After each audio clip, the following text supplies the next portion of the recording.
হৰভোগত truck চালকৰ মৃতদেহ উদ্ধাৰ। হৰভোগৰ কিসমত দ্বাৰিকাৰ ২৭ নং ৰাষ্ট্ৰীয় ঘাইপথত এখন ৰৈ থকা ট্ৰাকৰ কাষত উদ্ধাৰ ট্ৰাক চালকৰ মৃতদেহ।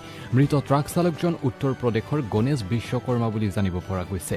BR28GB1715 নম্বৰৰ ট্ৰাকখনৰ কাষত চালকজনৰ মৃতদেহটো উদ্ধাৰ কৰা হৈছে।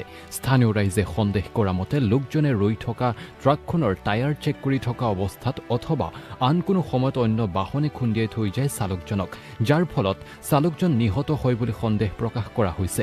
ইতিমধ্যে ঘটনাস্থলীত হৰভোগ আৰক্ষী উপস্থিত হৈ তদন্ত আৰম্ভ কৰিছে। অৱশ্যে এয়া স্বাভাৱিক দুৰ্ঘটনা নে হত্যাকাণ্ড সেই বিষয়ে আৰক্ষীৰ তদন্তৰ পিছতহে জানিব পৰা যাব।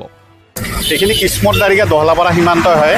গতিকে মই গন্তব্য স্থানত ৰৈ থকা অৱস্থাত দেখিলোঁ যে গাড়ী এখন ৰৈ আছে, মানুহো আছে ইয়াত। মানুহে গাড়ী ৰেফিলিও দেখিছে ইয়াত এটা মানুহ পৰি আছে। গতিকে অলপ সময় পৰ্যবেক্ষণ কৰি চালোঁ যে এইটো ছাইডত গ্লাছ পৰি আছে। গ্লাছ মোৰ অনুমান হয় যে মানুহজনে টায়াৰ চেক কৰি থাকোঁতে নিশ্চয় সৰু গাড়ীয়ে খুন্দিয়াই দিলে, আৰু খুন্দিয়াটো অলপ ডাঙৰ আছিল।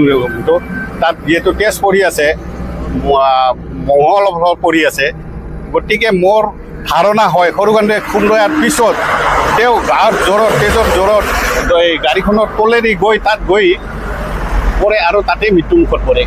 গতিকে অনুমান এটা হয় আৰু এইখিনি কি থানা পৰে?